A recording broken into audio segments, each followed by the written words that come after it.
Welcome to 5 Minutes in the Word, a daily devotional in the Word of God.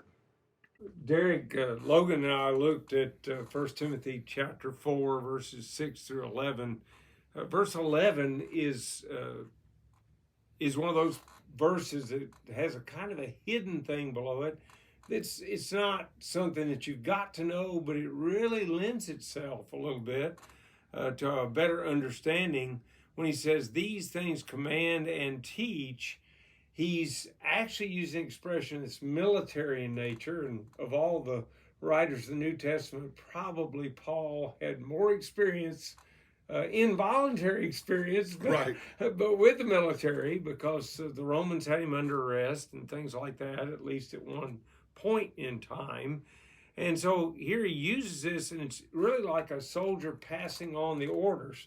In other words, the commander gave the orders to the captain gave them to the lieutenant gave them to the sergeant, and it goes on down. So Paul is taking what he learned and passing it to Timothy and said, now you pass it on.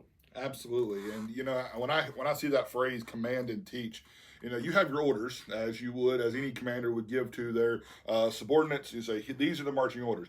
But command and teach to me it shows how to show them what to do. If any teacher of any kind of field is going to teach, they have to instruct and give instructions that allow people to understand what the commands are and how to follow out those said commands. They supply them. They supply them with the tools they need. And so here, as he continues down through this, he goes down into verse 12, and he says, "Let no one despise your youth, but be an example to the believers in word, in conduct, in love, in spirit, in faith, and in purity."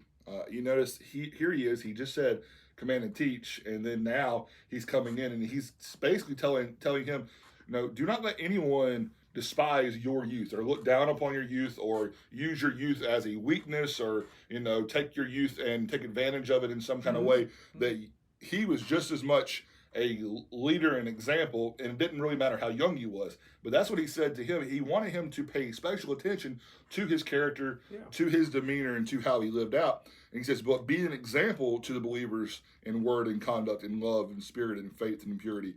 He's wanting him to show and live out the things that he is commanding others to do, and that he is to be himself. And I think it's a good example for all of us. Is we can't say one thing and do another. We can't be hypocritical. Youth need to recognize that they are going to be held to the same biblical standards as those that are older. Granted, those that are older need to have that patience and kindness and stuff with people that are young. But here, Timothy was the good example, and he was trying to lead in that.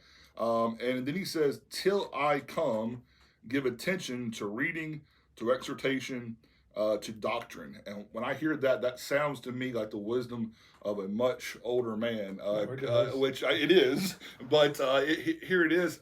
He's saying, pay attention to those things that are really important. Pay attention to making sure that that you're reading, that you're exhorting, that you're paying attention to the doctrine. You're not wavering from those core values, core truths of what it means to be a Christian. That you're sticking to those things, and that you're encouraging those things to the brethren, to those that are around you. Now, when we get to verse 14, kind of what does he start talking about there?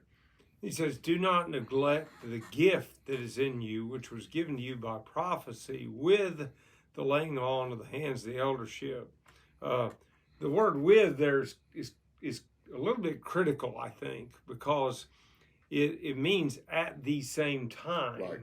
So it's not the elders gave you the gift. It's more likely that Paul himself gave the gift because he was an apostle. He had the ability to give special gifts, and I'm going to guess, hopefully a little bit educated, that the gift we're talking about here is that he had certain spiritual abilities that probably would exceed what I have or what you have, because it was in the era of the miraculous. So maybe even possibly into just even if it's just knowledge into the word or something along those lines, or just a better understanding and Yeah, things. because they didn't even have a written They didn't have a Bible. written Bible, so Right. maybe that was a possibility. Yeah, I don't know that, but it leans that way, it seems to me. And then he goes on and says, meditate on these things. Give yourself entirely to them, that your progress may be evident to all.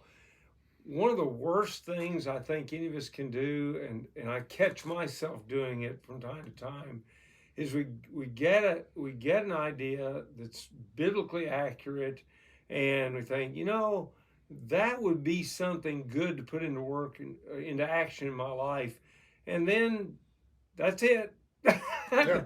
Never come back to it. Never. Paul says, concentrate, focus, meditate on this. You talked about the older man giving good advice. I think that is exactly what happens. And when we take the Word of God and when we dwell on it and really make it, as you said, a part of our lives, I think Logan referenced that in the previous discussion.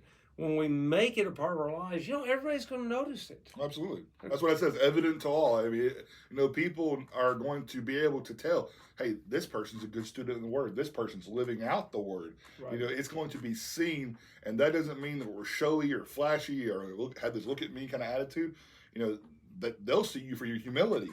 They will see you in the grace and the meekness in which you present yourself in life. But it will be evident to all. I think that there in verse 16, he kind of just tells him, he says, take heed to yourself and to the doctrine. He wants him to, pay special attention to this, that this is really important for yourself. This is really important for the Word. It says, continue in them, for in doing this, you will save both yourself and those who hear you. We need to understand that our lives are more than just our life, that our lives are lived in the service of God, and that we are to be His workmen. We are to be His, His hands and His feet that are out in the world that are sharing the good news.